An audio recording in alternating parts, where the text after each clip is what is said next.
नमस्कार मंडळी. तर एक टॉक्सिक फॅमिली कशी असते माहिती आहे का? एक टॉक्सिक फॅमिली किंवा एक टॉक्सिक लोक जे ना, हे लोक असे असतात की छोट्या छोट्या गोष्टींमध्येही तुम्हाला ते कंट्रोल करतात.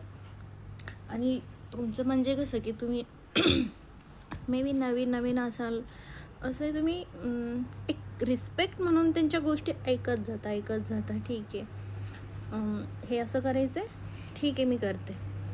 ओके, हे असे नाही आहे, ओके ठीक आहे, हे मी नाही करत आहे. ह्याची ना या लोकांना सवय होऊन जाते. मग त्यांना वाटतं की हे असंच पाहिजे, हे असंच पाहिजे.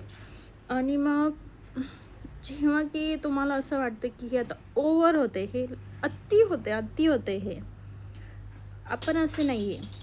आपण आपली आयडेंटिटी विसरलो आहे आणि आपण काही भलतंच झालेलो आहे असं वाटतं. आणि मग आपण मग नकार द्यायला चालू करतो.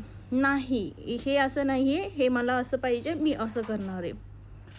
तेव्हा हे लोक जे वागतात ना, मग तुम्ही त्यांच्यासाठी क्षणात वाईट होऊन जाता. मग ते तुम्हाला ऐकवतात, तुझ्यासाठी मी हे केलं, तुझ्यासाठी मी ते केलं, असं केलं तसं केलं, आधी अशी नव्हती, अशी झाली तशी झाली. सो ना, सुरुवातीपासूनच बाउंड्री सेट करा. कोणासाठीही बदलायचं नाही आहे. ही टॉक्सिक फॅमिली जी असते ना, ते सतत तुम्हाला कंट्रोल करतात सगळ्या गोष्टींमध्ये.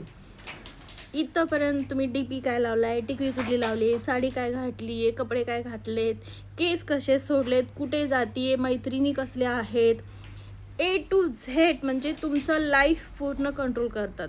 आणि जेव्हा तुम्ही त्यांच्या